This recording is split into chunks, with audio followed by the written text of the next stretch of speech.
She spent 2 years married to a ghost. He spent 3 years writing her name in a diary he never meant anyone to find. When the lie finally surfaced, it didn't just erase a marriage, it rewrote everything she thought she'd lived. Subscribe now, because this story will break you before it saves you. Rain hammered the windows of Vane House. As Cillian Moore stepped through the gate he swore he'd never cross again. The iron gate of Vane House had not changed. Cillian Moore stood before it in the grey October rain, his medical bag in one hand, and his coat collar pulled high against the wind blowing off Dunmore Bay. 3 years.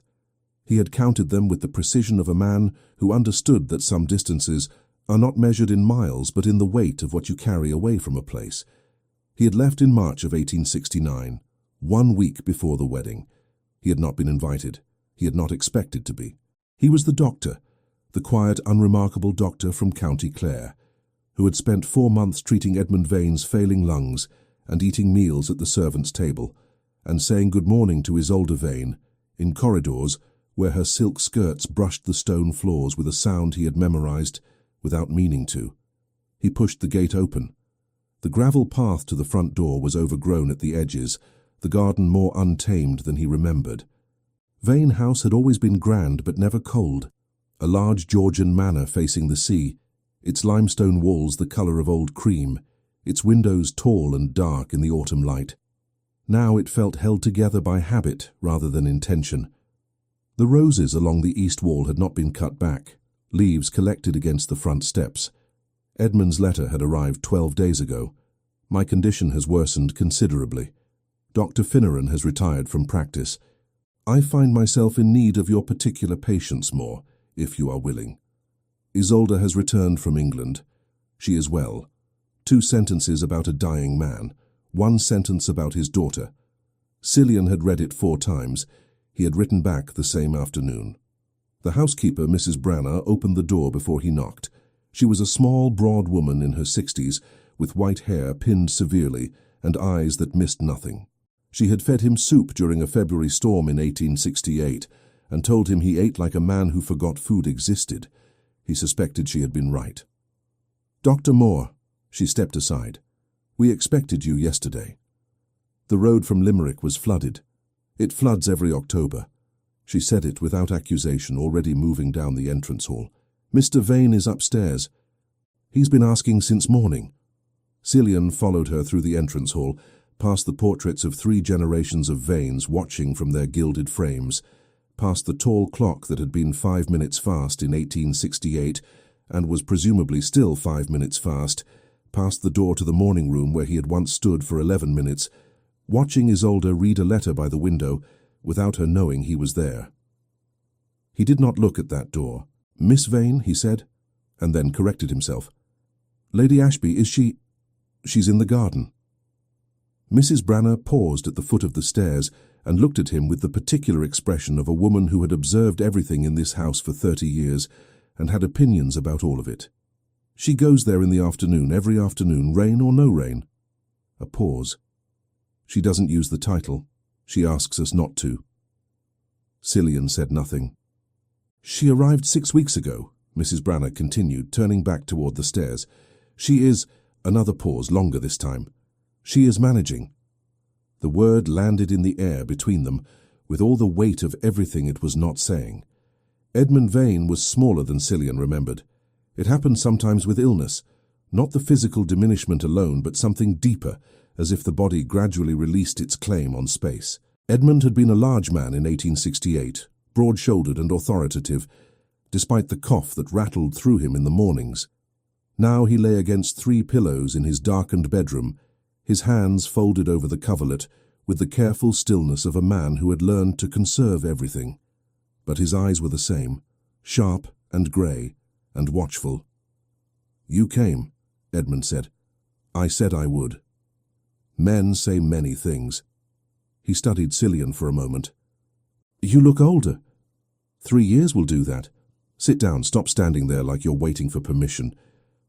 Cillian sat in the chair beside the bed, the same chair he had occupied for dozens of examinations in 1868, its cushion worn thin on the left side, and opened his bag.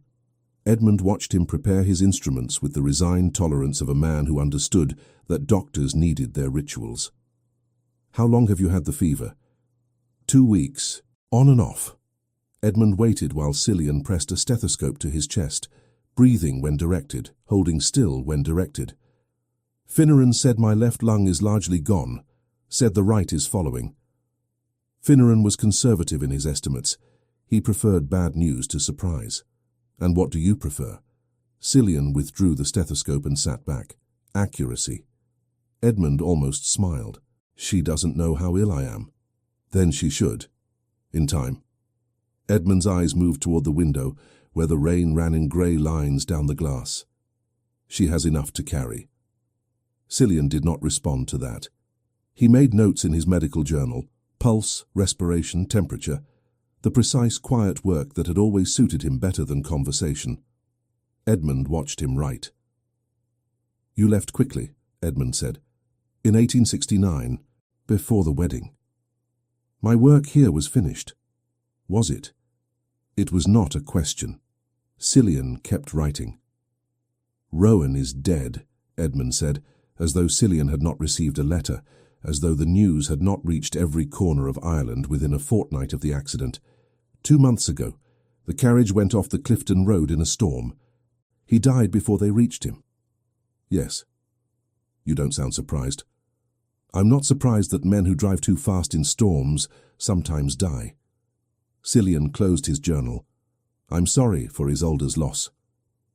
Edmund was quiet for a moment. Outside, the wind picked up, pressing against the windows with a low, sustained sound like something breathing. "Are you?" Edmund said. The word sat between them. Cillian met the old man's eyes and held them. "I am sorry for her pain," he said carefully. "Whatever its source." Edmund nodded slowly, as though this answer confirmed something he had long suspected. He closed his eyes. His breathing was shallow but steady. A man running on diminished reserves with considerable discipline. "There is a trunk," Edmund said, his voice lower now. "In the dressing room across the hall. Rowan's things. Isolde hasn't opened it. She brought it from England and put it there and hasn't touched it since." Cillian waited. "I would like someone to look through it." Edmund's eyes remained closed. "Someone careful. Someone who would know what to do if they found something that shouldn't be found." The rain hammered harder against the glass. "Why me?" Cillian asked. Edmund opened his eyes. "Because you're the only person in this house," he said quietly, "who has ever put Isolde first." He did not see her until evening. He was crossing the lower corridor toward the kitchen when the side door opened and Isolde Vane walked in from the garden, wet through despite her coat, her dark hair loosened from its pins by the wind and plastered against her cheek. She stopped when she saw him. For 3 seconds, he counted, neither of them spoke. She was 25 now.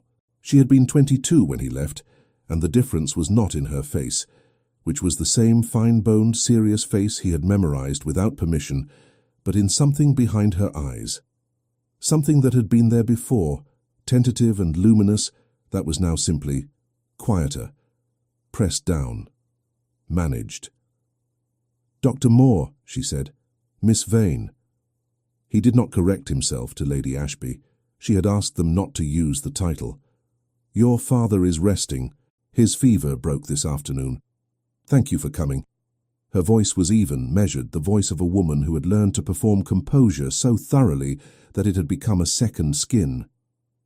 "Mrs. Branner has prepared your room, the same one as before." "That's very kind." She nodded and moved to pass him in the corridor. He stepped aside. As she passed, close enough that he could smell the rain on her coat and something underneath it, rosewater, faint, the same as 3 years ago, she paused. "He wrote to you himself," she said. Not a question. "Yes." "He didn't tell me he was going to." "No." She absorbed this. Her hand rested on the newel post at the foot of the stairs, her knuckles pale against the dark wood. "He must trust you very much," she said. "I hope I deserve it." She looked at him then, really looked for the first time since she'd walked through the door, with an expression he could not entirely read. It was not warmth, and it was not coldness. It was something more complicated than either. Recognition, perhaps, the particular attention of someone who has spent 2 years surrounded by people who never quite saw them clearly, suddenly standing in front of someone who always had. "Good night, Dr. Moore," she said. "Good night, Miss Vane." She went upstairs. Cillian stood in the corridor for a moment, listening to the sound of her footsteps on the landing above him, the soft click of her bedroom door. Then he picked up his bag and went to find something to eat. He did not look at the trunk across the hall from Edmund's room. Not yet. He had 3 years of practice at waiting. One more night would not break him. The fever broke completely by the following morning. Cillian was already awake when it happened. He had slept poorly, as he always did in unfamiliar beds, though this bed was not entirely unfamiliar, and that was perhaps the problem. He lay in the narrow room on the second floor that Mrs. Branner had prepared, listening to the house settle around him in the dark, and thought about Edmund's words with the methodical, slightly exhausting precision that had always been both his greatest professional asset and his most persistent personal inconvenience. The only person in this house who has ever put Isolde first. He had not slept well after that either. At 6 o'clock he dressed and went to check on Edmund. The old man's temperature had dropped to something approaching normal, his breathing marginally easier, the lines around his mouth slightly less pronounced. Edmund opened his eyes when Cillian entered and said, without preamble, "You didn't look in the trunk." "Good morning to you as well." "Did you?" "No." Cillian set his bag on the chair and began his examination. "I arrived yesterday. It seemed premature." Edmund said nothing more about it. He submitted to the examination with his habitual stoic cooperation, breathing when asked, holding still when asked, answering questions about pain and appetite and sleep with the clipped precision of a former solicitor who understood that vague answers wasted everyone's time. His left lung was worse than Finneran's notes had suggested. His right was compensating with an effort that could not be sustained indefinitely. Cillian wrote his notes and said nothing about timelines. Edmund watched him. "You're thinking about how long?" "I'm thinking about your treatment." "You're doing both. You've always done both." Edmund shifted against his pillows. "Finneran used to look at the window when he had bad news. You look at your journal." Cillian closed the journal. "We'll reassess in 2 weeks," he said. Edmund smiled, a thin, tired smile with genuine amusement behind it. "That's a diplomatic non-answer. It's an accurate one. 2 weeks will tell us more than I can tell you now." "Fair enough." Edmund turned his head toward the window. The rain had stopped overnight, and the morning was pale and still, the kind of Irish autumn morning that felt like the world holding its breath. "She was up before dawn," he said. "Isolde. I heard her on the stairs at 4:30. She does that sometimes. Walks the house." Cillian made no comment. "She did it after her mother died too," Edmund said. "When she was 9 years old. I used to find her in the library at 2 in the morning, sitting in the dark. Not reading, just sitting." He paused. "She doesn't like to let people see her grieve. She never has." "That's not uncommon." "No." Edmund closed his eyes. "But it's lonely." Cillian took his breakfast alone in the small dining room off the kitchen.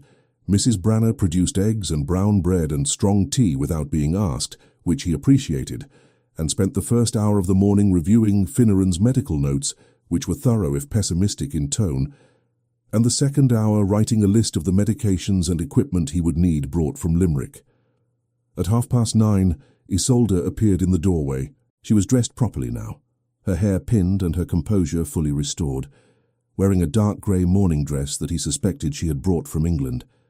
She looked at the papers spread across the table, and then at him with the politely inquiring expression of a woman who had been managing a household since she was 19, and understood that orderly systems required information. "Mrs. Branner said you needed the supply list sent to Limerick," she said. "When you have time." "I have time now." She crossed the room and held out her hand for the list. He gave it to her. She read it carefully, not skimming, actually reading, her eyes moving down each item with attention. "Some of these will need to come from Dublin. The laudanum preparation specifically. I can write to my supplier directly if that's easier. I'll handle it."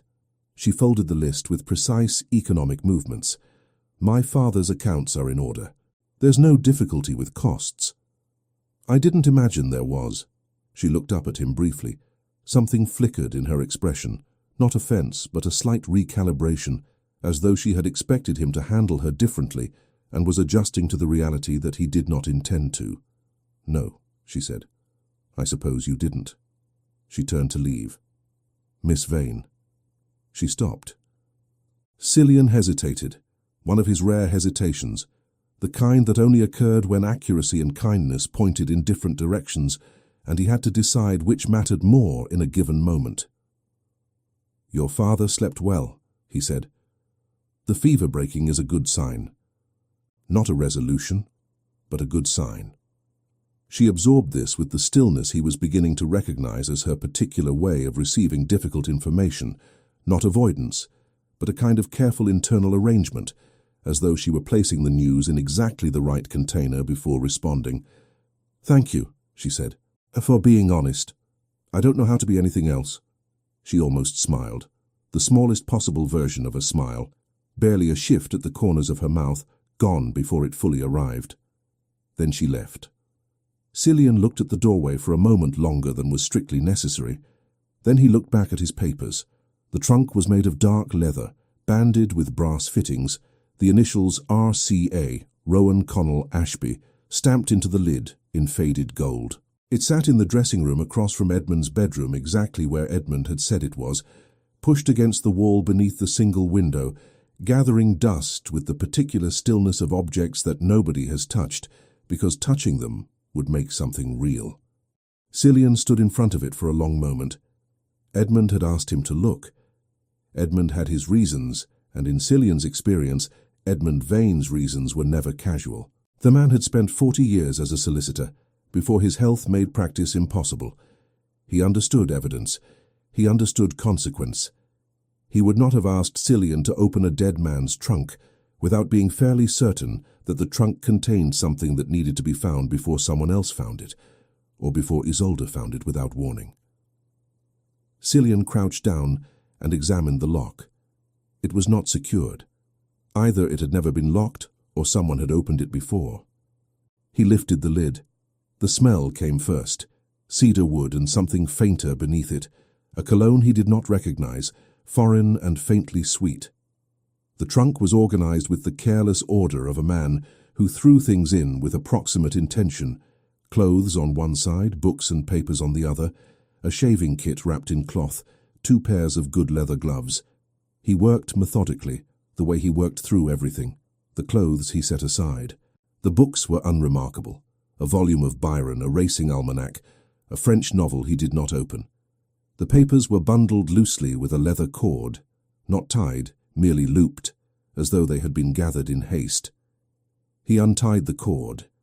The first papers were financial, bank statements from a London account, a receipt from a tailor in Mayfair, notes about horses and odds that confirmed Rowan Ashby had been a man with expensive habits. Nothing remarkable. Nothing that explained Edmund's careful, deliberate request. Then he found the letters. There were 11 of them, tied with a different cord, thinner, blue, and written on cream paper in a small, neat hand. The handwriting was feminine and consistent, the same writer across all 11.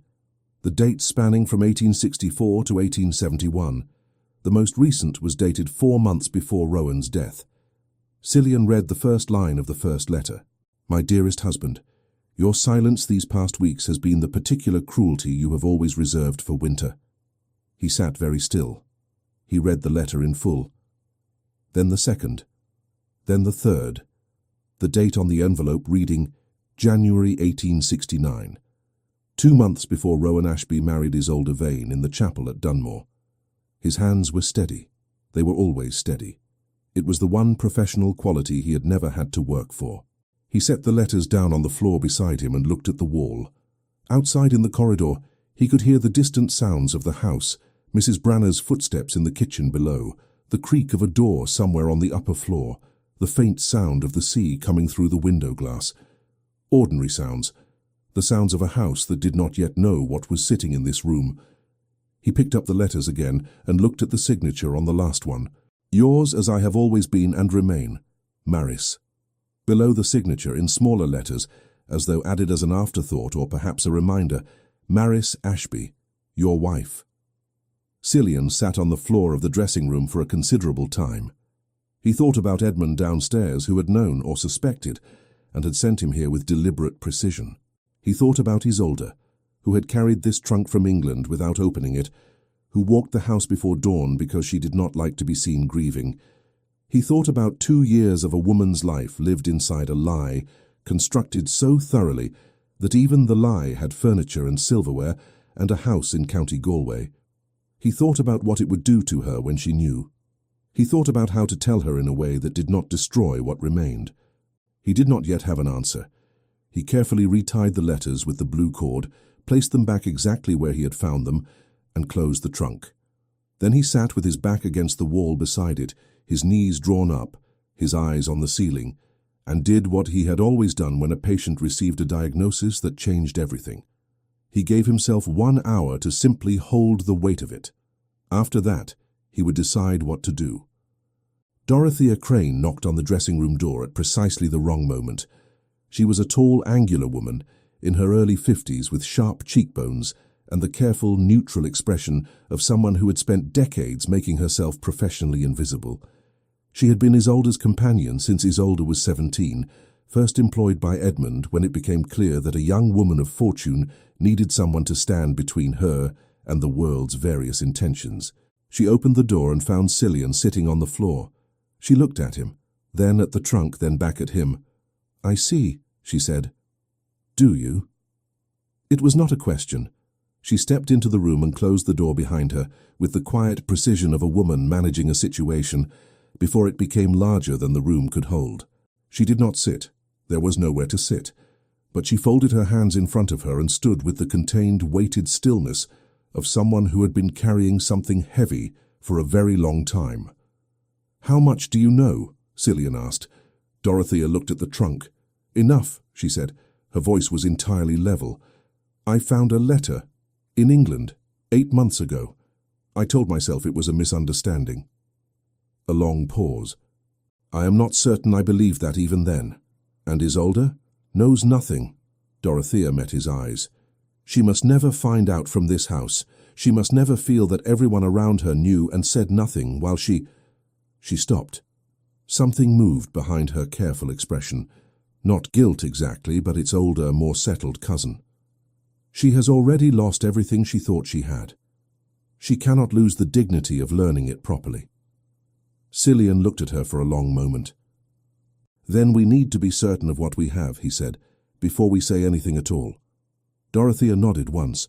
Neither of them said what they both understood, that certainty in this case was going to cost something, and that the person who would pay the highest price was asleep 2 floors above them.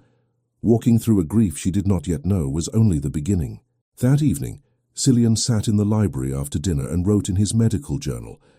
Not patient notes, but the other pages, the ones at the back that he had never shown anyone and never intended to. He wrote in the compressed, careful shorthand he used when precision mattered more than narrative. "Arrived Vane House, 14th October, 1871. EV condition serious, left lung significantly compromised. Prognosis guarded." He paused. The fire crackled in the grate. From somewhere above him, he could hear the faint sound of footsteps, slow, deliberate, back and forth. She was walking again. He looked at the ceiling for a moment. Then he looked back at the page. He did not write what he had found in the trunk. That belonged to no record. He wrote instead, "She is managing. That is what they say. I think she has been managing for so long, she may have forgotten that she doesn't always have to." He closed the journal. He sat in the firelight for a long time, listening to the footsteps move back and forth above him, and thought about 11 letters tied with a blue cord and about a woman upstairs who deserved the truth delivered by someone who would still be standing in the room after she received it. He thought about whether he was capable of being that person without wanting to be more than that. He was not yet certain, but he stayed. He waited 3 days. Not from cowardice, or not entirely from cowardice, but because Edmund had a secondary fever on the 15th that required close monitoring, and because Cillian understood, with the clinical precision he applied to everything, that timing mattered as much as truth. A revelation delivered to a woman already exhausted, already raw, already managing the slow disintegration of her father, was not a revelation. It was a detonation. And Cillian had seen enough detonations in his life to know that they rarely produced the clarity people hoped for. So he waited. He tended to Edmund in the mornings. He walked the grounds in the afternoons, not aimlessly, but with the deliberate, unhurried pace of a man who used physical movement to organize his thinking. Vane House sat on a headland above Dunmore Bay, the land sloping sharply down to the sea on three sides. The garden pressed close to the house, as though seeking shelter from the Atlantic wind. It was a beautiful property in the particular melancholy way of Irish coastal estates, grand enough to remind you of what it had once been, weathered enough to remind you that nothing lasted. On the second afternoon, he encountered Isolde in the walled garden. She was cutting back the roses. The ones along the east wall that he had noticed were overgrown on his arrival. She worked with focused, methodical energy, her sleeves rolled to the elbow despite the cold, a pair of heavy gardening gloves too large for her hands. She did not hear him approach over the sound of the shears. He stopped at a distance and considered retreating. She looked up before he could. "Doctor, more!" She straightened, pushing a loose strand of hair from her face with her wrist. "Were you looking for me?" "No, I was walking." She looked at him for a moment with that particular recalibrating attention he was becoming familiar with. Then she turned back to the roses. "Mrs. Branner says you walked for 2 hours yesterday. The grounds are larger than I remembered. They're the same size they always were." A pause, the shears moving through a thick stem with a clean, decisive sound. "I find it helps too. Walking." He did not respond immediately. There was a quality to her statement, not an invitation exactly, but an acknowledgement. The particular acknowledgement of someone who recognizes a shared habit in another person and names it without making it larger than it is. "The roses will be better for it," he said finally, meaning the cutting back. "Everything is better for it." She moved along the wall. "My mother planted these. She said roses needed to be cut hard to bloom properly. That if you were too gentle with them, they just spread without purpose." A brief pause. "I used to think that was a rather brutal philosophy. And now?" She considered the stem in front of her. "Cut it." "Now I think she was right about most things." They stayed in the garden for another 20 minutes, Isolde working, Cillian sitting on the low stone wall at the garden's edge, without speaking very much. It was not an uncomfortable silence. It was the silence of two people who had independently arrived at the understanding that conversation, for its own sake, was frequently unnecessary. When she gathered her tools to leave, she paused at the garden gate. "My father seems better today," she said.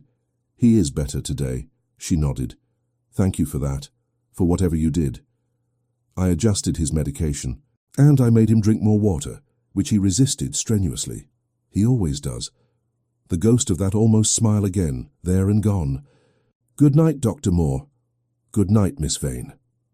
He watched her cross the lawn toward the house and thought about the trunk upstairs and the blue cord and the 11 letters, and about how a woman who cut roses back hard to make them bloom properly was going to receive the news that her marriage had been from its first hour a carefully constructed fiction.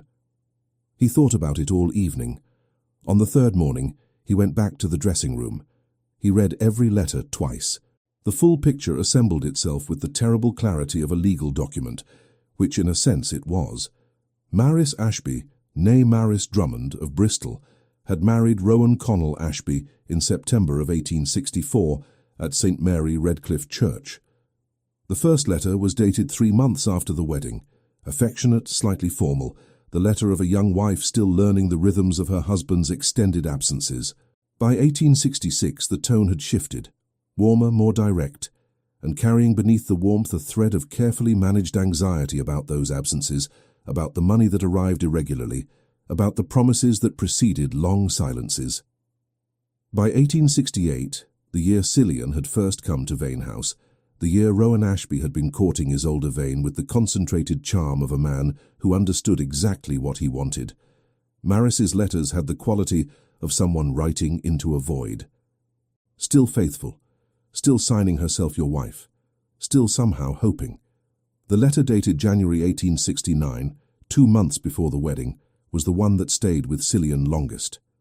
It was shorter than the others, only 1 page, and the handwriting was slightly less controlled, as though written quickly or under emotional strain.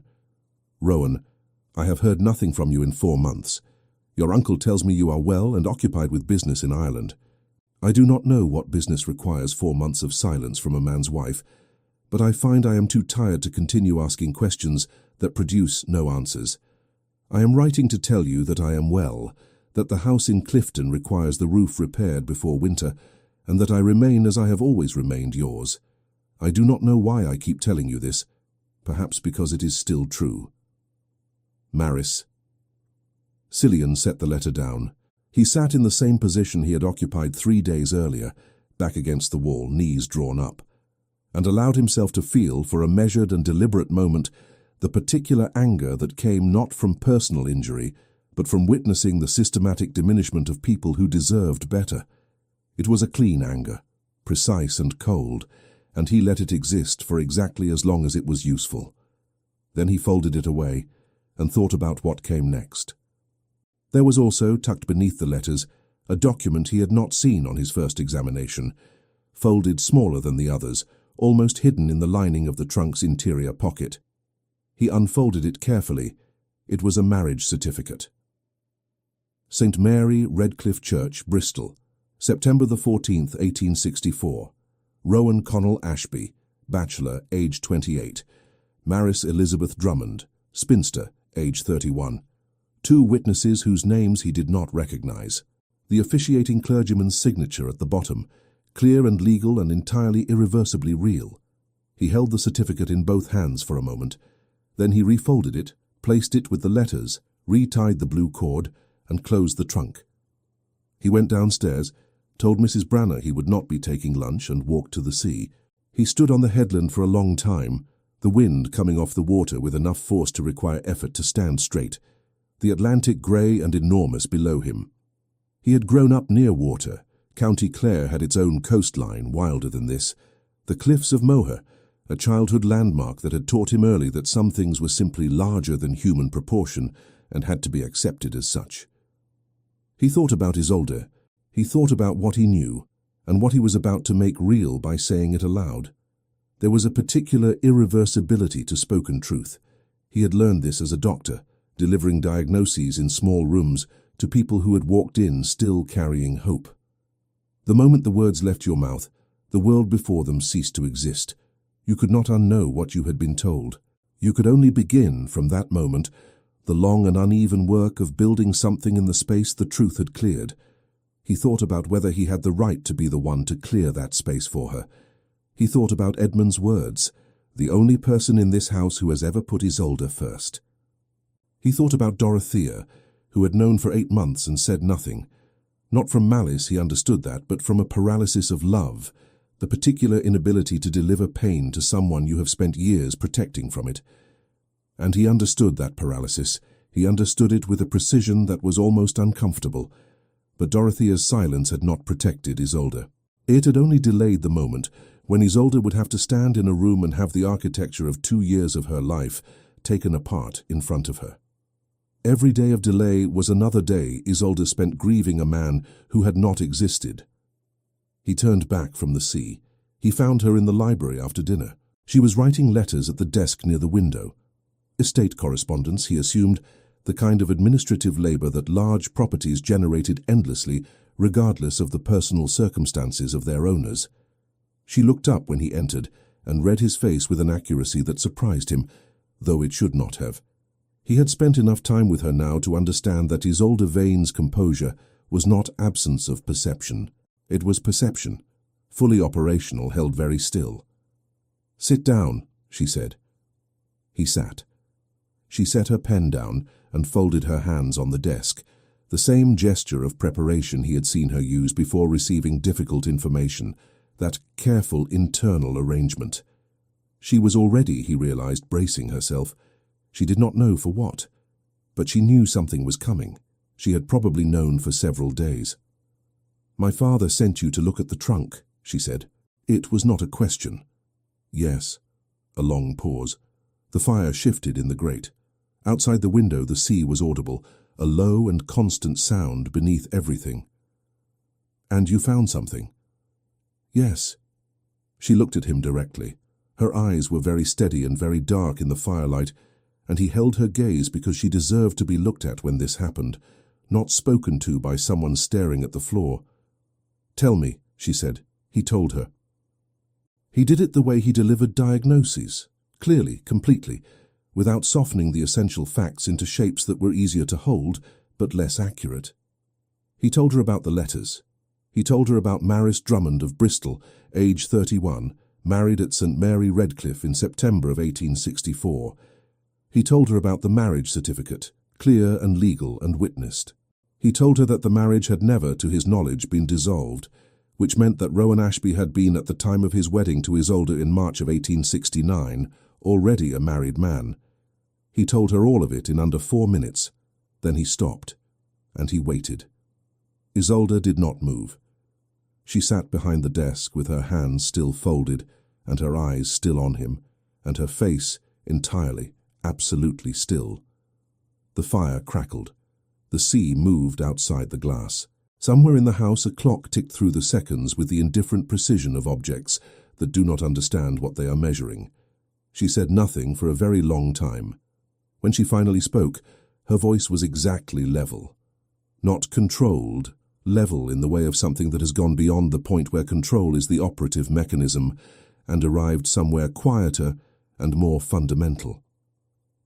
My father knew, she said. Not did my father know. Not a question. A statement arrived at through whatever internal calculation she had just performed in the silence. He suspected, Cillian said carefully. He didn't have proof. He asked me to look because he couldn't look himself. She absorbed this. Dorothea, she said, found a letter 8 months ago. She said nothing. Isolde's voice did not change. She said nothing for 8 months. She was trying to protect you. Yes. A pause. Everyone is always trying to protect me. The bitterness in that sentence was not loud. It was the quiet, settled bitterness of something that has been understood for a long time and only now had occasion to be named. She looked away from him then, for the first time toward the window. Her profile in the firelight was very still and very precise, like something carved. What was her name again? She asked. Maris. Maris Ashby. Maris. She said it quietly, as though testing the shape of it. Does she know about me? I don't believe so. The letters suggest she knew very little about his life in Ireland. Another silence. Longer this time. So there are 2 of us, Isolde said softly. 2 women who didn't know what he was. Cillian said nothing. There was nothing to say to that. It was accurate and it was devastating, and sometimes the only honest response to an accurate, devastating thing was to remain present with it rather than attempt to diminish it with words. She turned back from the window and looked at him. Her eyes were dry. He had expected tears, not because he thought she was weak, but because the situation warranted them, earned them, and she had more than sufficient cause. But there were no tears. There was instead something that he recognized from the faces of patients who had received very serious diagnoses, and whose first response was not grief, but a kind of fierce, clarifying focus, the instinctive redirection of a formidable mind toward the only question that mattered now. What happens to my estate? She said. Legally. What does this mean for me? Cillian had thought about this on the headland. The marriage being invalid means you were never legally Lady Ashby. Your name reverts to Vane. Your father's estate and the Vane holdings were never part of any Ashby claim to begin with. They were yours by inheritance, not by marriage, so they remain yours. He paused. However, Rowan had debts, and he had family. If his family becomes aware that the marriage was bigamous, they may attempt to use the legal irregularity as leverage. I am not a solicitor. You need Seamus Connell involved immediately. She nodded. Processing. Filing. And Maris? She is his legal widow. Whatever he left, whatever was his, is hers. Good, Isolde said. The word was quiet and immediate and entirely sincere, and it told Cillian something about her that he had already suspected, but now knew with certainty. That even in the middle of having her life disassembled, her first instinct was fairness to a stranger who had suffered the same wrong from the same man. He looked at her and felt, beneath the careful professional stillness he had maintained throughout this conversation, something that he had spent 3 years constructing excellent reasons to keep at a precise and appropriate distance. "Isolde," he said. It was the first time he had used her name. She noticed. He could see it in the slight shift of her attention, the fractional widening of focus. "I'm not going to tell you it will be all right," he said. "I don't know that it will be all right. I know that you are one of the most capable people I have ever met, and that capable people are not immune to being broken by things like this, and I'd rather tell you that honestly than tell you something reassuring that isn't true." She looked at him for a long moment. "I know," she said. "I'll stay," he said, "for as long as your father needs me. You won't have to navigate the immediate part of this alone." Something moved through her expression, there and gone too fast to fully name. Not gratitude exactly. Something older and more complicated than gratitude. The particular expression of someone who has been so thoroughly and so repeatedly managed and protected and shielded that a simple offer of honest, unadorned presence hits them somewhere undefended. "Thank you," she said. She picked up her pen. He understood the gesture, not dismissal but the necessary return to function, the reaching for the familiar work of managing things because managing things was how she survived. He rose from his chair and moved toward the door. "Dr. Moore." He stopped. "The letters," she said, "and the certificate. I want to see them. Tomorrow. Not tonight. Tonight I need to—" She paused. The pen turned in her fingers. "Tomorrow. They'll be there." He left her to the fire and the sea and the letters she was writing to people who did not yet know that everything had changed. He did not sleep. He sat in his room with the lamp low and the window cracked an inch against the cold and listened, without meaning to, for the sound of footsteps in the corridor. They came at 2:30, slow and deliberate, back and forth on the landing, the measured pacing of someone moving through the dark, because stillness had become impossible. He did not open his door. He sat with his back against the headboard and his hands in his lap, and he stayed with the sound of her moving through the house the way he had learned years ago to stay with difficult things, not trying to fix them, not trying to look away, simply present and still and as close as the walls between them allowed. After a while the footsteps stopped. He supposed she had found, in whatever private way she had, the thing she needed to make it through until morning. He stayed awake until light came through the window. Seamus Connell arrived on a Thursday. Isolde had sent for him the morning after Cillian's revelation, a brief, precise letter that Cillian had not read, but whose effect he could measure in the speed of the solicitor's response. Connell rode from Limerick in under 6 hours, which suggested either genuine loyalty to the Vane family or the particular urgency of a man who understood that his own position in this matter was not without complication. He was a heavy-set man in his middle 50s, broad across the shoulders with a solicitor's careful face, the face of someone trained to reveal exactly as much as intended and nothing more. Grey at the temples, good boots, the slightly compressed manner of a man who had spent decades managing other people's crises and had developed as a professional necessity a very high threshold for alarm. He arrived at 10 in the morning. By 11 he was seated across from Isolde in the drawing room with the letters and the marriage certificate laid out on the low table between them, and Cillian was standing near the window at Isolde's quiet request. Not as a participant, she had said, but as a witness. She wanted someone in the room who had no legal or financial stake in what was said. He had understood without her needing to explain further. Connell read the certificate first, then the letters, not all 11, but 4 that Cillian had marked as most significant. He read them with the careful, expressionless attention of a professional, his large hands flat on his knees, his eyes moving steadily across each page.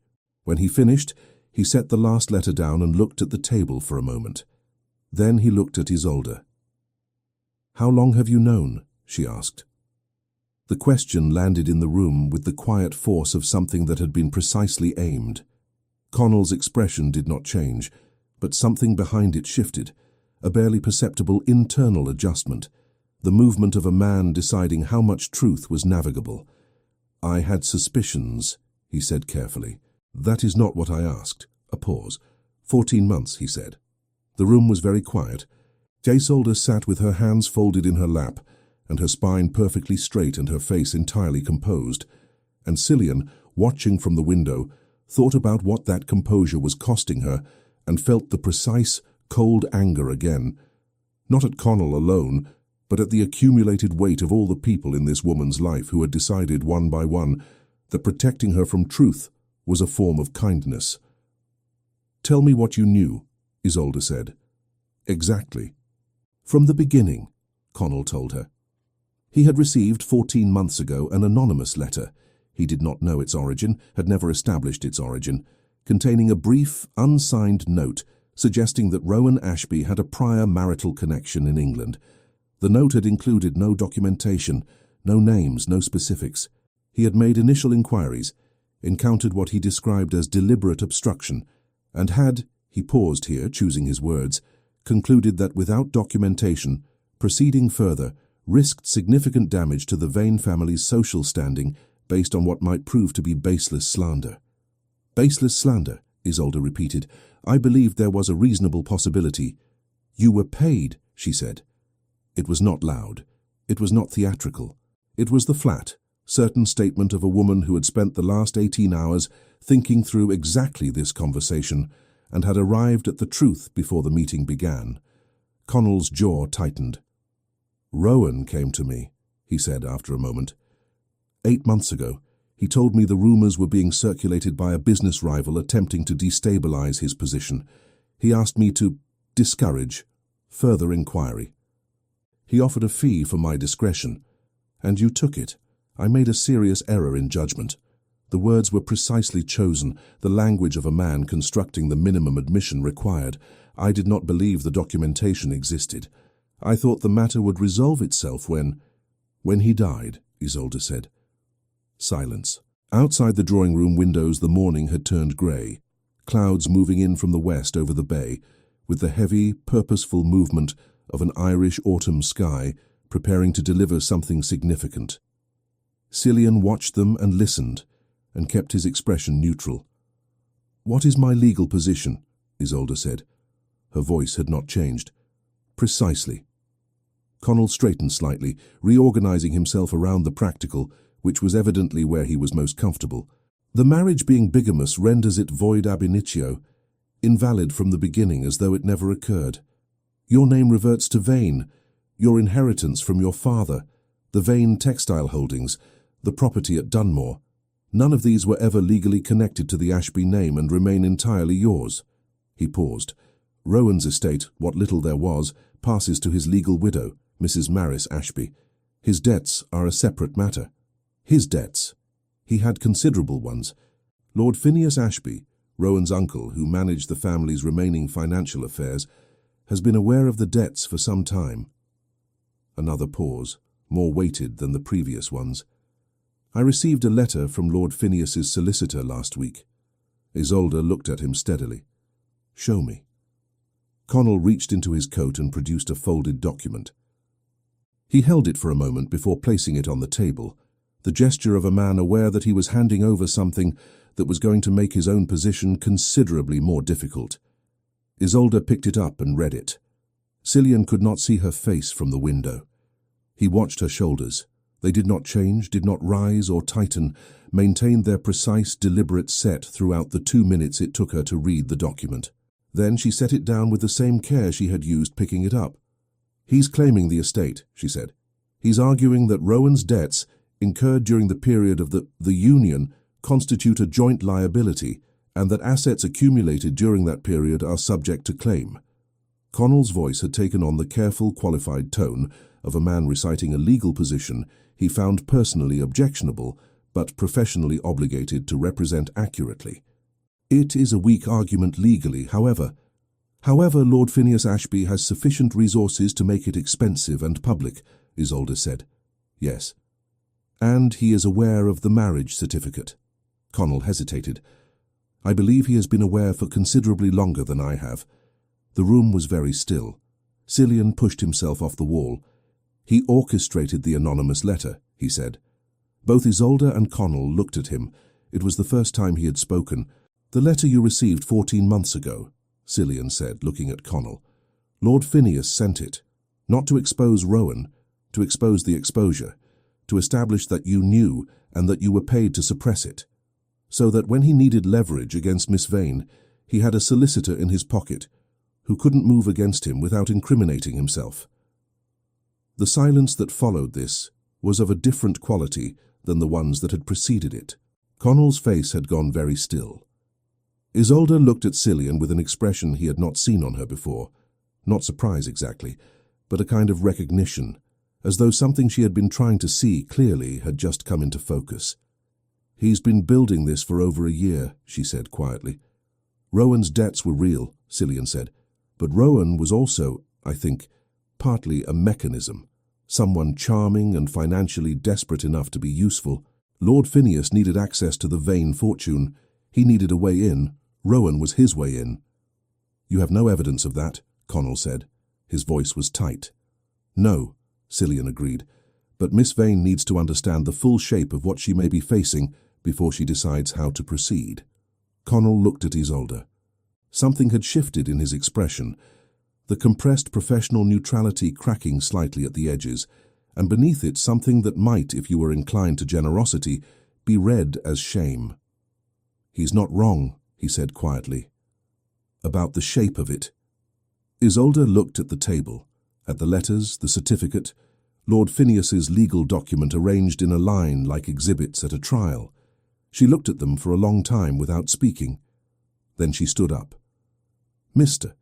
Connell," she said, "you will provide me with a full written account of every communication you received from Rowan Ashby and from Lord Phineas Ashby's offices, including the fee you were paid and the date on which you received it. You will do this by tomorrow morning." She paused. "In exchange, I will consider your error in judgment as exactly that, an error rather than a crime, provided your complete cooperation from this point forward." Connell looked at her. "Yes," he said. "Miss Vane." She left the room. The news reached Dublin within the week.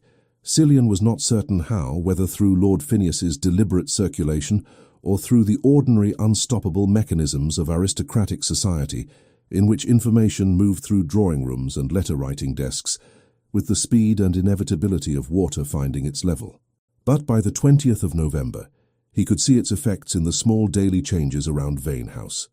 The letters that arrived and were read by Isolde in private. The morning call from a neighbouring family that was cancelled without explanation.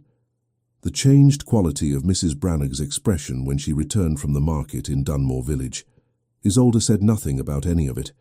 She managed. She always managed. But Cillian watched, because watching was what he did. And what he saw was a woman engaged in the exhausting, invisible labour of maintaining a surface so that the people around her did not have to witness what was happening beneath it. She was efficient and composed and entirely functional, and she was, he understood with a clarity that had nothing to do with medical training, absolutely alone inside it. Edmund deteriorated.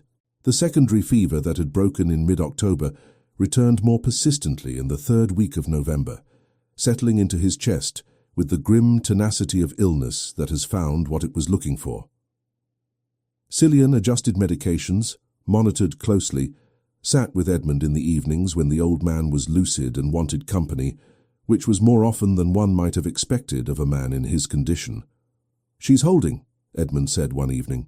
It was late, the fire burning low, the sound of the sea constant outside the dark window. "She is. She held when her mother died too, for months. Then one afternoon she came into this room." Edmund paused to manage a difficult breath. "Sat in that chair where you're sitting now and cried for 4 hours. Didn't say a word, just cried." He was quiet for a moment. "She needs to do that. Eventually. She needs someone to let her." Cillian said nothing. "You could let her," Edmund said. "I'm her father's doctor. You're also—" Edmund stopped. His eyes moved to Cillian's face with the sharp, assessing look that cut through everything peripheral and found the thing underneath. "Don't insult either of us," he said quietly. Cillian was silent for a long time. "It's not the right time," he said. "It's never the right time. That's the whole point." Edmund closed his eyes. The right time is a story people tell themselves to avoid doing the terrifying thing. I waited for the right time to tell Margaret, Isolde's mother, that I loved her. I waited 14 months. She told me first in the end. I've never entirely forgiven myself for making her wait that long. A pause, his breathing slow and effortful. "Don't make her wait, Cillian." It was the first time Edmund had used his given name. Cillian sat with that for a moment. "She has enough to carry right now," he said. "Yes," Edmund agreed, "which is exactly why she needs to know that someone is choosing to carry some of it with her, not for her, with her." His eyes remained closed. "There's a difference. She knows the difference." Cillian did not respond. He sat in the chair until Edmund slept, then sat a while longer in the firelight, turning the old man's words over with the careful, almost reluctant attention of someone examining something they already know to be true and are not yet ready to act on. The scandal broke fully on the 24th of November. Cillian learned of it from Mrs. Branner, who learned of it from the postman, who had it from the Dunmore postmaster, who had received 3 Dublin newspapers containing, in the social pages of 2 and the legal notices of the 3rd, varying accounts of the Ashby Vane affair. The language in the social pages was the particular language of aristocratic scandal, carefully hedged, technically unspecific, and entirely clear to anyone who knew how to read it. The language in the legal notice was less hedged.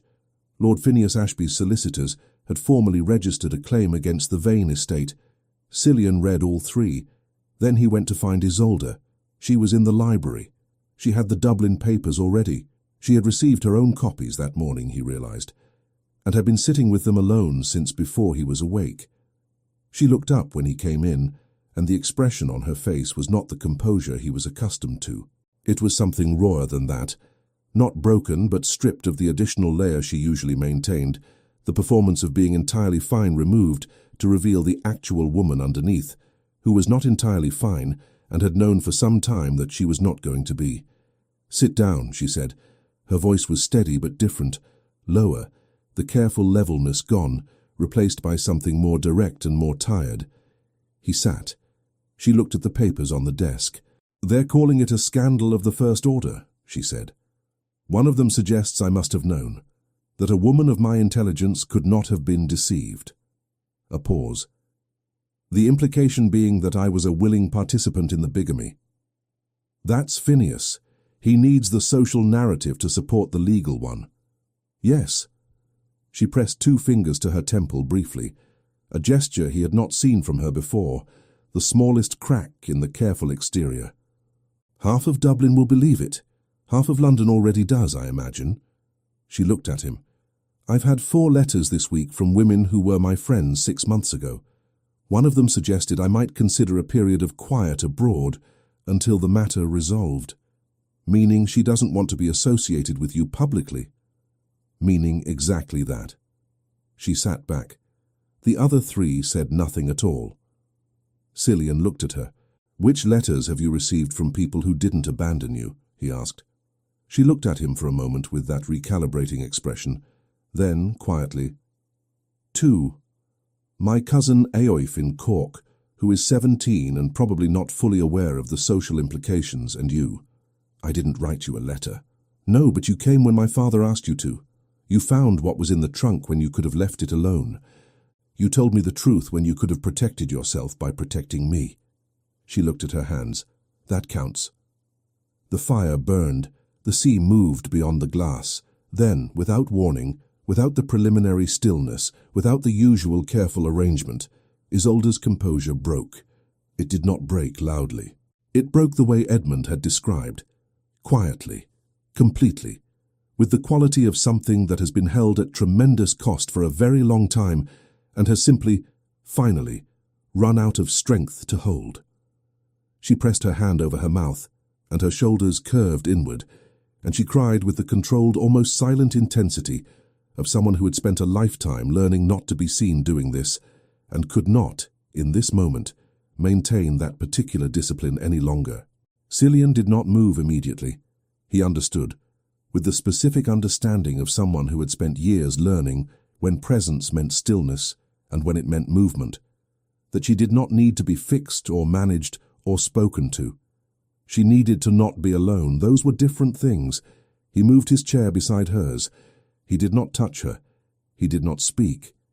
He simply sat, close enough that she could feel he was there. And he stayed.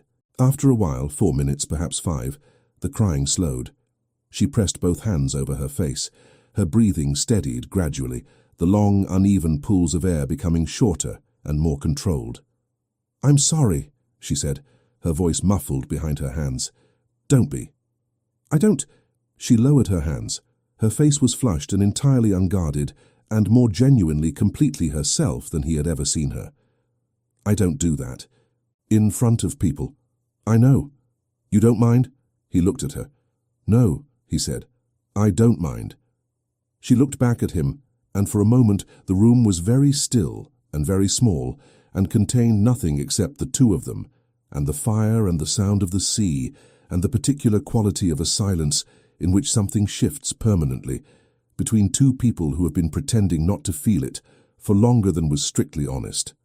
Then she looked away. "What do we do?" she said. "About Phineas." And they talked until midnight, building piece by piece the outline of what came next. Edmund Vane died on the 3rd of December. It happened at 6:30 in the morning, in the grey light before full dawn, with the sound of the sea coming through the window. Cillian had left cracked open the previous night at Edmund's request. The old man had been conscious until nearly the end, drifting in and out in the final hours, his breathing shallow and effortful, but surfacing occasionally with the lucid, precise alertness that had characterized him throughout his life and which his illness had never fully extinguished. At 4 in the morning he had opened his eyes and looked at Cillian, who was sitting in the bedside chair, and said with complete clarity, "Tell her I knew she would be all right. Not that she would be fine, she'll know the difference." Then he had closed his eyes again.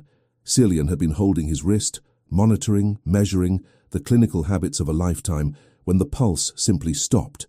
There was no drama to it. There rarely was. Just the extraordinary ordinary fact of a person being present and then not, the body releasing its long effort with something that looked, if you were inclined to read it that way, almost like relief. He sat for a moment in the silence. Then he went to find Isolde. She was already awake. He found her in the corridor outside her father's room, standing against the wall with her arms folded and her eyes on the floor. She had heard, he realized, the change in the quality of silence from a room where someone is breathing to a room where they are not is perceptible if you have been listening for it long enough. She had been listening. She looked up when he came through the door. He shook his head very slightly. She closed her eyes. He stood in the corridor and let her have the moment, the first moment of knowing before the world of practical consequence began, was something that belonged entirely to the person experiencing it and should not be crowded or managed. He had learned this from watching doctors who did it wrong. After a while, she opened her eyes. Was he... At the end, was he... He was peaceful, Cillian said. He was comfortable. He said something for you near 4 o'clock. She waited. He said to tell you he knew you would be all right. Cillian paused. He said, not fine. All right. He said you'd know the difference. Something crossed her face, grief and recognition, and the particular bittersweet expression of someone receiving, too late and too early simultaneously, exactly the right words. Her eyes filled, but did not spill. She pressed her lips together and nodded once. Yes, she said quietly. I know the difference. She went into her father's room and closed the door. Cillian went downstairs to wake Mrs. Branner. The days that followed were the particular kind of busy that grief produces, the relentless practical machinery of death, which Cillian had always thought was, perhaps deliberately, designed to keep the bereaved moving through hours that might otherwise become impossible to inhabit. Letters to be written, arrangements to be made. The solicitor, the clergy, the neighbours who arrived with food and careful expressions and stayed for exactly the appropriate amount of time. Isolde managed all of it. She was extraordinary at it, precise and warm and entirely present for every condolence, every practical decision, every letter. Cillian watched her move through those days the way he had watched her move through everything, with the particular attention of someone cataloguing something they know they will need to remember accurately later. Dorothea hovered at the edges of everything, useful and guilty and slightly desperate in the way of people who understand that they have failed someone and are attempting, through an excess of practical assistance, to balance an account that cannot be balanced that way. Isolde treated her with a careful, measured kindness that was, Cillian suspected, more painful to receive than anger would have been. On the 4th day after Edmund's death, when the last of the condolence visitors had gone and the house had settled back into its quieter rhythms, Isolde came to find him. She was carrying a small journal. It was dark green, the leather worn at the corners, the kind of thing a man might carry in a coat pocket. She held it with both hands, and her expression was entirely unreadable, and she stood in the doorway of the small sitting room where Cillian was reviewing medical correspondence and looked at him for a moment before she spoke. "I found this," she said, "among my father's things." Cillian looked at the journal. His stomach dropped with a slow, precise certainty. He had looked for it. When he arrived in October, he had looked quietly and without drawing attention to the search through his room and his bag, and the spaces where it might logically have ended up. He had concluded eventually that he had left it behind in 1869, packed in haste. 1 week before a wedding he was not attending, his mind on the road rather than on what he was leaving. He had assumed it was gone, lost or discarded or simply absorbed into the house's general accumulation of forgotten objects. He had not considered that Edmund might have found it. He had not considered that Edmund might have kept it. "It was in the bottom drawer of his desk," Isolde said, "wrapped in a cloth with my name written on the outside of the cloth in his handwriting." The room was very still. "He left it for you," Cillian said. His voice was level. Professionally, impressively level given the circumstances. "Yes." She looked at the journal and then at him. "I haven't read it yet." "Isolde, I wanted to ask you first." She looked at him directly. "Is there anything in here that I shouldn't read?" He held her gaze. There were, he thought, 2 honest answers to that question. The first was no. There was nothing in those pages that was harmful or dangerous or wrong, nothing that would damage either of them in any practical sense. The second was that there was everything in those pages that she might find difficult, everything he had never said aloud and had written down only because he needed to put it somewhere outside himself, and that reading it would change something between them that could not be unchanged. Both answers were true. "No," he said. "There's nothing you shouldn't read." She nodded. She went to the chair by the window, the same chair she favored in this room, the one with the best light, and she sat down, and she opened the journal to the first page. He should have left. He understood that. He should have manufactured a reason to be elsewhere, medical correspondence, Edmund's final accounts, anything, and given her the privacy that the situation warranted. He remained instead at his desk with his eyes on his own papers and his entire awareness in the chair 10 feet away, reading his own handwriting at a year's remove. The journal began in October of 1868, shortly after his arrival at Vane House. He knew what she was reading. He knew the pages well enough that he could track her progress by the quality of her stillness. The early entries she read quickly, the middle ones more slowly, and certain ones she read twice. He could tell by the way her hand stilled on the page, by the slight changes in how she held herself, by the long pauses between turning pages. The early entries were clinical in their way. Observations, the compressed language of a man trying to contain something large in very small words. October 3rd. She argued with Ashby at dinner about the Kilkenny property. She was right and he knew it and changed the subject. She let him. I don't understand why she lets him. And then, 3 days later, I do understand why. She loves him. That's the whole answer, and it's a terrible one. The middle entries were harder. He knew which ones she had reached when her reading slowed to almost nothing. The entry from December of 1868, written during a snowstorm that had kept the household confined for 4 days. He had written, "She came into the library this afternoon while I was working and sat in the chair near the fire and read for 3 hours without speaking. I got nothing done. I kept looking up. I kept thinking, this is the most content I've been since I arrived here, sitting in a room while someone else reads. I don't know what to do with that information, so I'm putting it here. And then, below it, she laughs before she finishes her own sentences. I don't know if she knows she does that. I've started listening for it. He heard Isolde exhale very quietly across the room. He kept his eyes on his papers. The later entries, from February and March of 1869, the weeks before he left, were the ones he had written most carefully, in the smallest handwriting, as though compressing the letters might compress what they contained. The entry from the week before the wedding read, "She is going to marry him on Saturday. I am leaving on Sunday. These are facts, and I have arranged my understanding of them to be treated as facts rather than as the other things they are. I am a doctor from County Clare with no title, no fortune, and no reasonable basis for anything I feel when she walks into a room. She has made her choice, and it is the correct choice by every measure that her world uses to measure such things. I am going to pack my bag and return to Limerick and continue being what I am. I am writing this down for the last time because after Sunday I am not going to permit myself to write it down anymore. I loved her from the first morning I saw her standing in the garden in November rain, telling her father's gardener how to properly stake a rose. I never told her. I never should.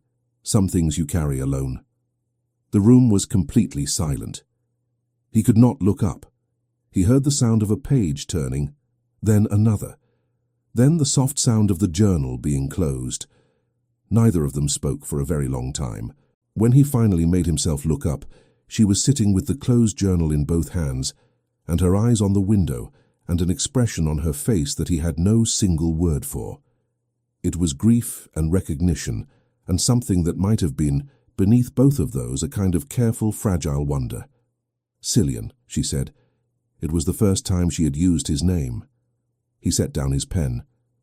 "You never said anything," she said. Not an accusation. A statement, the same way she had said my father knew, arriving at a truth through her own internal calculation and naming it plainly when she got there. "No. 3 years ago. You left a week before my wedding, and you never—" "You were going to marry him," he said. "You loved him. What would have been the purpose?" She turned from the window and looked at him, and the expression on her face had shifted. The fragile wonder still there, but something sharper behind it now, something with more force. "The purpose," she said quietly, "would have been the truth." He held her gaze. "You were happy," he said. "Or I believed you were." "You believed I was happy." She looked at the journal in her hands. "You sat in that library and watched me and wrote about the way I laugh, and you thought I was happy." A pause. "I was performing happiness, Cillian. I had been performing it for so long that I'd nearly convinced myself." She set the journal on the small table beside her chair. "Rowan was charming and socially correct, and my father approved, and London approved, and so I approved. That's not happiness. That's compliance." The fire shifted in the grate. "I didn't know that," he said. "No, because you were too busy deciding what was correct and appropriate, and best for me to ask me what I actually felt." The words were not angry. They had the quality of something said clearly after long consideration, direct without heat. "Everyone in my life has done that. Decided for me. My father, Dorothea, Connell, Rowan." She paused. "I thought you were different.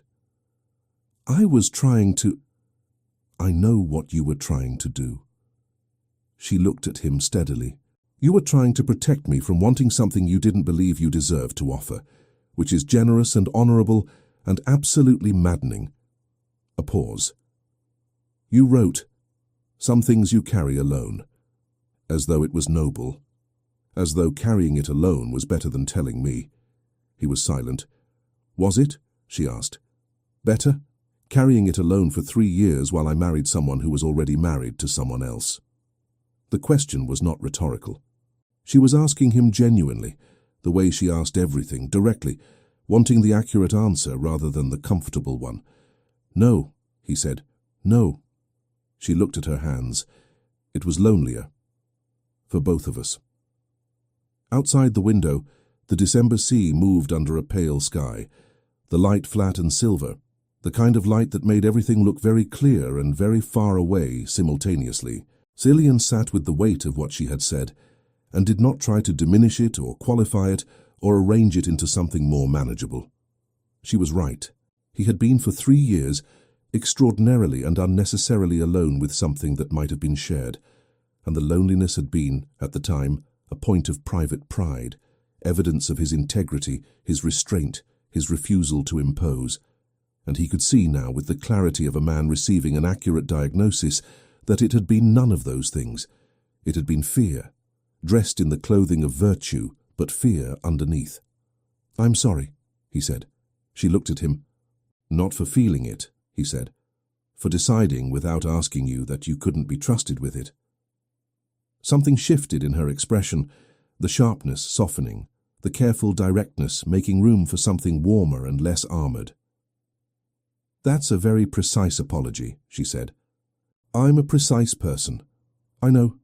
The ghost of that almost smile, but fuller this time, closer to the real thing, the one he'd written about 3 years ago that arrived before she'd finished her own sentences. "It's one of the more infuriating things about you."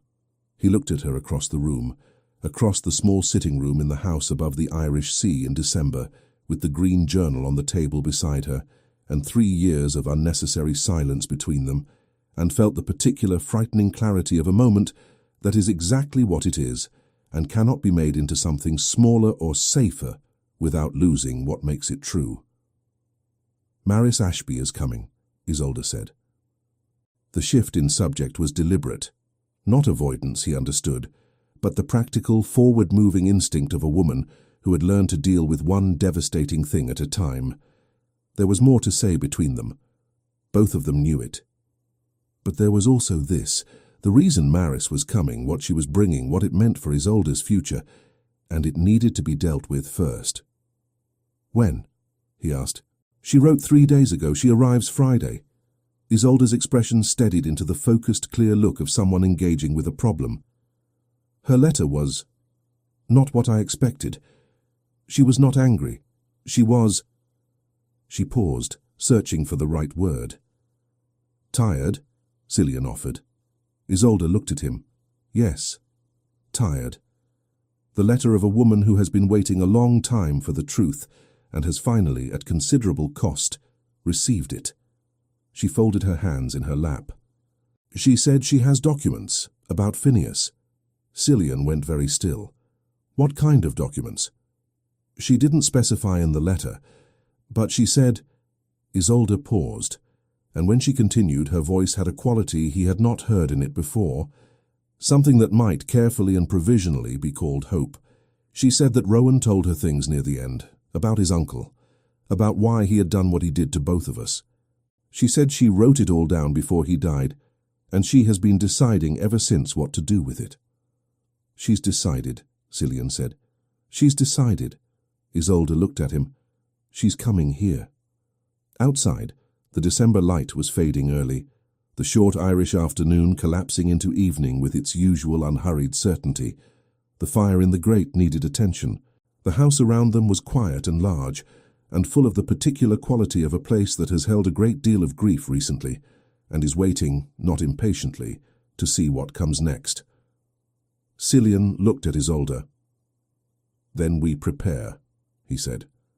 She nodded. "Together," she said.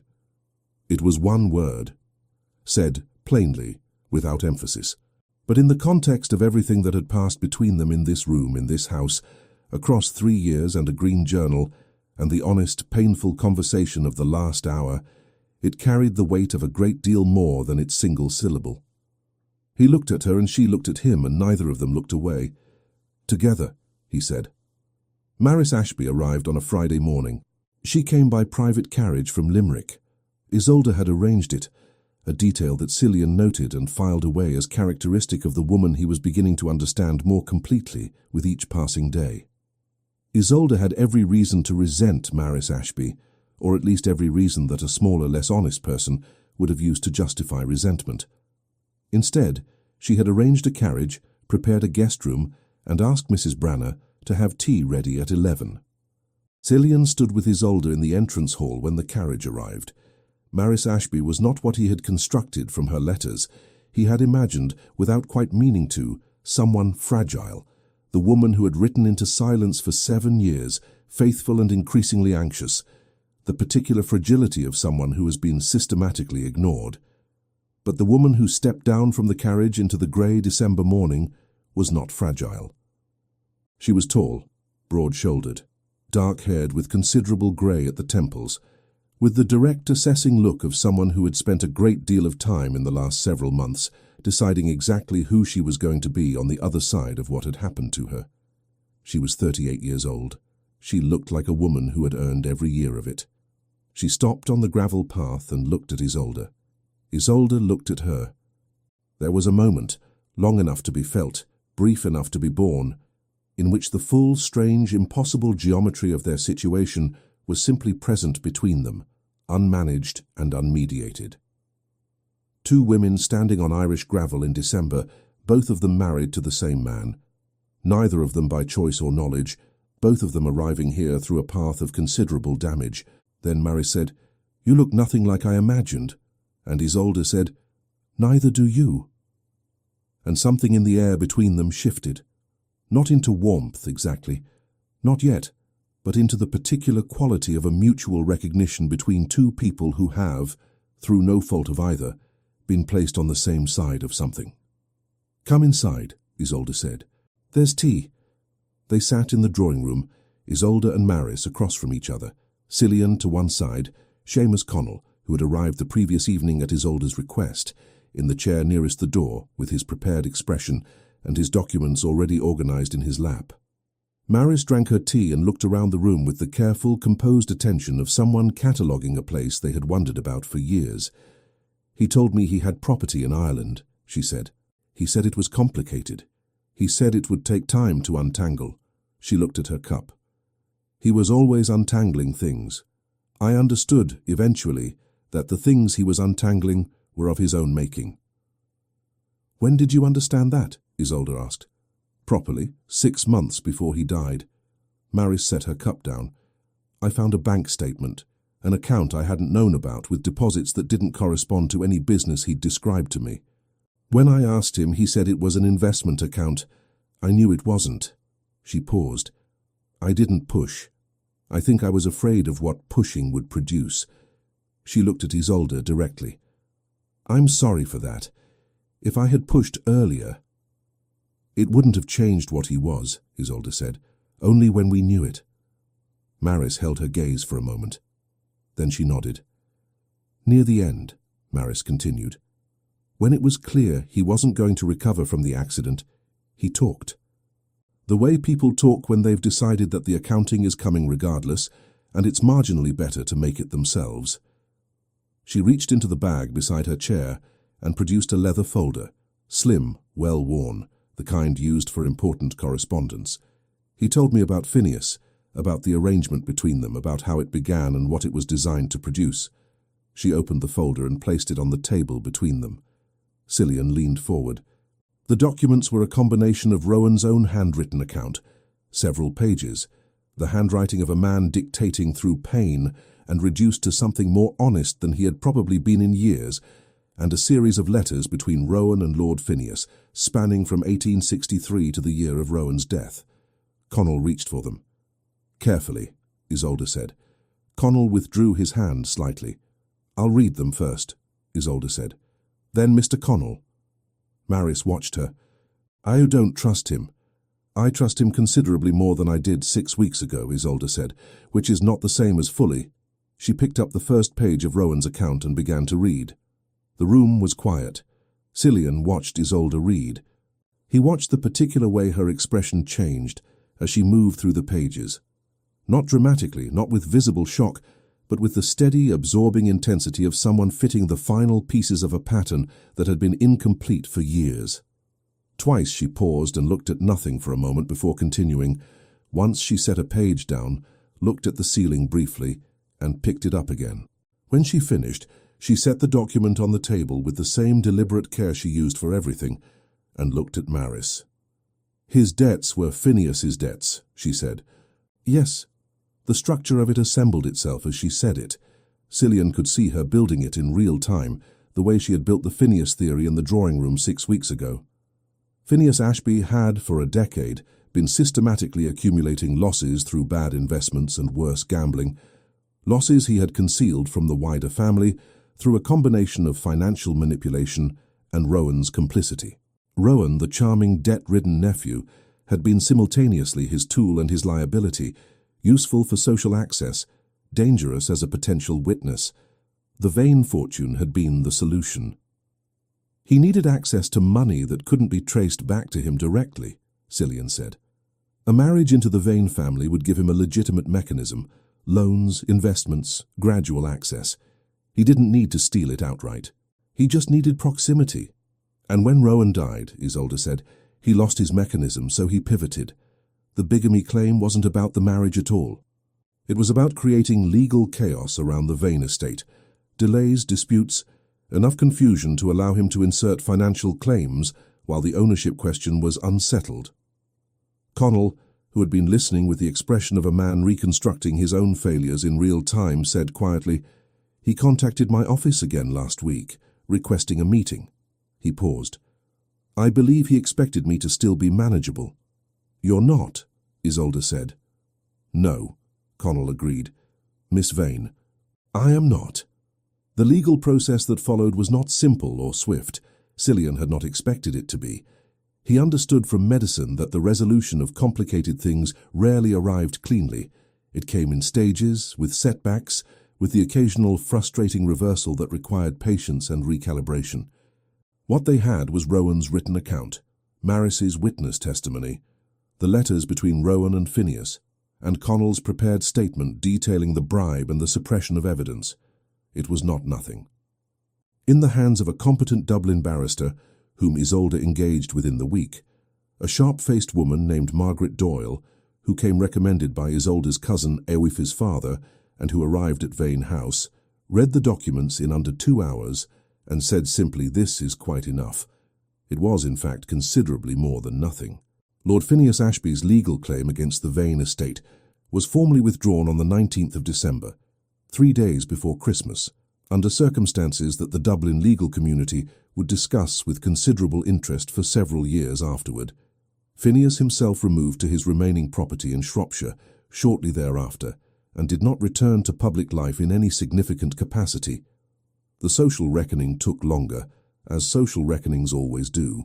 The narrative that had circulated through Dublin and London, the one suggesting Isolde had been a knowing participant in the bigamy, did not vanish overnight.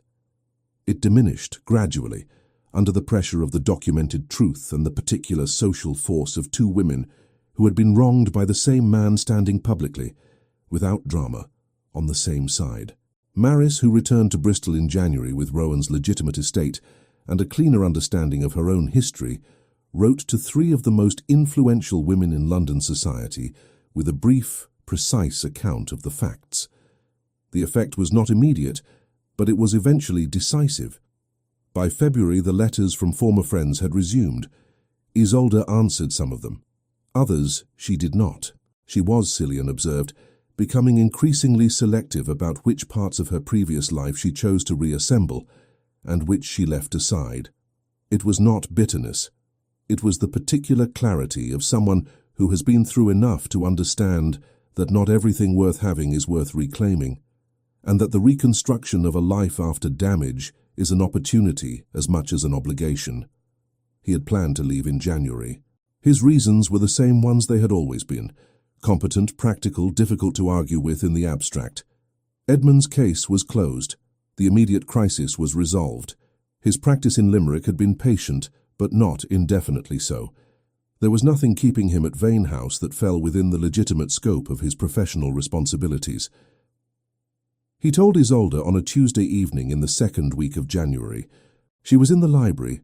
She was almost always in the library in the evenings now, managing the estate correspondence that had accumulated during the weeks of crisis with the focused, systematic efficiency of someone who found clarity in ordered work. She looked up when he came in and read his face with the accuracy he had long since stopped being surprised by. "You're leaving," she said. "My work here is finished." She set down her pen. "Is it?" she said. It was not a question. He recognized the phrasing. She had used it once before to Connell, and it had preceded a dismantling. He stood in the doorway of the library and understood that he was about to be dismantled again, and that he deserved it, and that it was going to be considerably more difficult than Connell's version. "I'm a doctor from County Clare," he said, "with a practice in Limerick and a rented house on the Ennis Road, and no title and no fortune and no—" "Stop," she said. He stopped. She stood up from behind the desk and crossed the room toward him, and he stayed very still. The way he stayed still for everything that mattered. Not from passivity, but from the understanding that some moments required presence rather than action. She stopped in front of him. "You wrote," she said quietly, "that you loved me from the first morning you saw me in the garden in November rain." She looked at him with the direct, clear, entirely undefended look that he had come to understand was her truest face. Not the composure, not the management, but this. That was November of 1868. It is January of 1872. That is 3 years and 2 months. A pause. "I spent 2 of those years married to a lie. I have spent the last 3 months being systematically dismantled and rebuilt by a combination of legal scandal and personal revelation." She held his gaze. "I am not the same woman I was, and I am, for the first time I think in my entire adult life, entirely certain of what I want." He looked at her. "Isolde, I am not asking you to fix anything," she said. "I am not asking you to rescue me or restore my reputation or manage the estate. I have Doyle for the legal matters and Connell for the financial ones and Mrs. Branner for everything else." The ghost of that smile, real this time, fully arrived, the one that came before she finished her own sentences. "I am asking you to stay because this house is very large and very quiet, and the only person in it whose company I find genuinely necessary is standing in the library doorway, preparing to leave on the grounds that he is not sufficiently impressive by the standards of a society that has spent the last 3 months attempting to destroy me." He looked at her for a long moment. "You're not going to make this easy," he said. "I made everything easy for 4 years," she said. "I'm not doing that anymore." He looked at her, at the woman in front of him who had been cut back hard, the way roses needed to be, and who was standing in the remains of a difficult winter with the particular quality of something that had survived everything necessary to make it bloom properly. "I have a practice in Limerick," he said. "Dunmore has no doctor. It hasn't had one since Dr. Finneran retired. I've had 3 letters from the village asking if you might be persuaded to consider the position." A pause. "I may have encouraged them to write." He stared at her. She met his stare with complete equanimity. "You may have encouraged them, yes." She tilted her head slightly. "I'm a precise person, too. When I want something, I prefer to arrange the conditions for its possibility rather than simply hoping." He stood in the library doorway in January with the fire behind her and the sound of the sea coming through the cold glass, and 3 years of necessary silence arriving, finally at their end. "You should have told me," he said, 3 years ago, "that you weren't happy." "You should have told me," she said, "that you were." They looked at each other. "I was," he said. "Every day that I was in this house, even the days I was trying not to be." Something moved through her expression, the last guard coming down, the final careful arrangement releasing into something simpler and more true. "Stay," she said. "Not for the house, not for the estate, not because I need managing." She held his gaze. "Because you counted how many times I laughed and wrote it down in a green journal, and carried it alone for 3 years, and I have been alone inside my own life for considerably longer than that, and I think we have both been alone for long enough." He looked at her for a long moment. Then he stepped out of the doorway and into the room. He did not cross to her immediately. He closed the library door first, carefully, the small deliberate sound of someone making a decision, and then he crossed the room and stood in front of her and looked at her face in the firelight and thought about November rain and rose gardens and 3 years of silence that had been in the end only preparation for this. He took her hand. Neither of them spoke. Outside, the January sea moved under a clear, cold sky, and the house above Dunmore Bay held its breath and then released it slowly, the long-held breath of a place that has been waiting a long time for the people inside it to find their way to the truth. They stood in the firelight for a long time, hand in hand, not saying anything, because everything that needed to be said had been said, and what remained did not need words. What remained was simply this: two people in a room choosing each other at last. There are loves that announce themselves loudly, that arrive in ballrooms and depart in scandal and fill the pages of society columns with their noise. And then there are the other kind, the quiet ones. The ones written in the back pages of medical journals in small, careful handwriting, carried alone across 3 years and 200 miles, never spoken aloud because the person carrying them believed, with the sincere and mistaken humility of the truly devoted, that what they felt was too small a thing to offer. Cillian Moore was wrong about that. He was wrong about very little else, but he was profoundly, entirely wrong about that. Isolde Vane had spent the first 25 years of her life being managed and protected and decided for, and she had performed contentment so thoroughly that she had nearly lost sight of the difference between performing it and feeling it. It took a bigamist, a scandal, a dying father, and a green journal to give her back the clarity she had always possessed but never quite been permitted to use. They were married in the spring, quietly in the chapel at Dunmore, with Mrs. Branner and Nessa Moore and Connell and Margaret Doyle and 17 people from the village in attendance. Maris Ashby sent flowers from Bristol and a letter that made Isolde laugh and cry in the same minute. Dorothea Crane stood in the second pew and wept with the unrestrained relief of someone finally, after years of carrying guilt, putting it down. The roses along the east wall of Vane House bloomed that May with the extravagant generosity of things that have been properly cared for. Isolde had been right about her mother's philosophy. Everything was better for being cut back hard. Some things needed the difficult season to understand what they were. What broke you first?